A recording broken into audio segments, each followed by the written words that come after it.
नमस्कार दोस्तों, मैं कहानी लाया हूँ तो प्यार से सुनिएगा और चैनल लाइक और सब्सक्राइब कर ले। नया कहानी सुनने को मिले। प्राचीन समय में विद्यार्थी गुरुकुल में रहकर ही पढ़ा करते थे। बच्चे को शिक्षा ग्रहण करने के लिए गुरुकुल में भेजा जाता था। बच्चे गुरुकुल में गुरु के सानिध्य में आश्रम की देखभाल किया करते थे और अध्ययन भी किया करते थे। वरदराज को भी सभी की तरह गुरुकुल भेज दिया गया। वहां आश्रम में अपने साथियों के साथ घुलने मिलने लगा, लेकिन वह पढ़ने में बहुत ही कमजोर था। गुरुजी की कोई भी बात उसके बहुत कम समझ में आती थी। इस कारण सभी के बीच वह उपहास का कारण बनता है। उसके सारे साथी अगली कक्षा में चले गए, लेकिन वो आगे नहीं बढ़ पाया। गुरुजी जी ने भी आखिर हार मानकर उसे बोला, बेटा वरदराज, मैंने सारे प्रयास करके देख लिए हैं। अब यही उचित होगा कि तुम यहाँ अपना समय बर्बाद मत करो। अपने घर चले जाओ और घर वालों की काम में मदद करो। वरदराज ने भी सोचा कि शायद विद्या मेरी किस्मत में नहीं है, और भारी मन से गुरुकुल से घर के लिए निकल गया। दोपहर का समय था। रास्ते में उसे प्यास लगने लगी।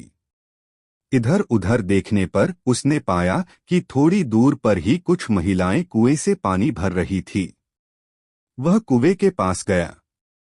वहां पत्थरों पर रस्सी के आने जाने से निशान बने हुए थे, तो उसने महिलाओं से पूछा, यह निशान आपने कैसे बनाए?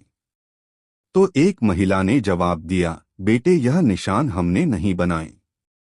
यह तो पानी खींचते समय इस कोमल रस्सी के बार बार आने जाने से ठोस पत्थर पर भी ऐसे निशान बन गए हैं।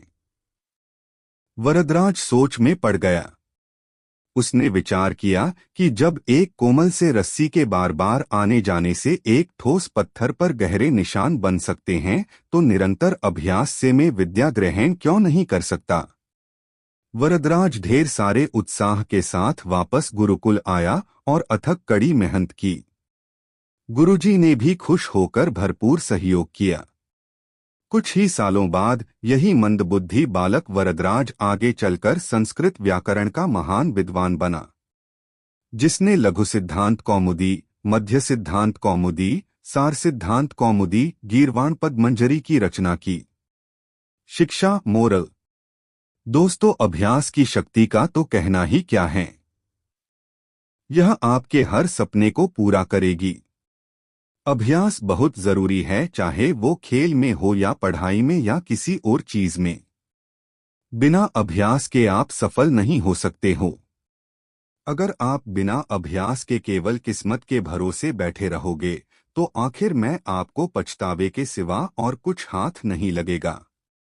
इसलिए अभ्यास के साथ धैर्य, परिश्रम और लगन रखकर आप अपनी मंजिल को पाने के लिए जुट जाएं।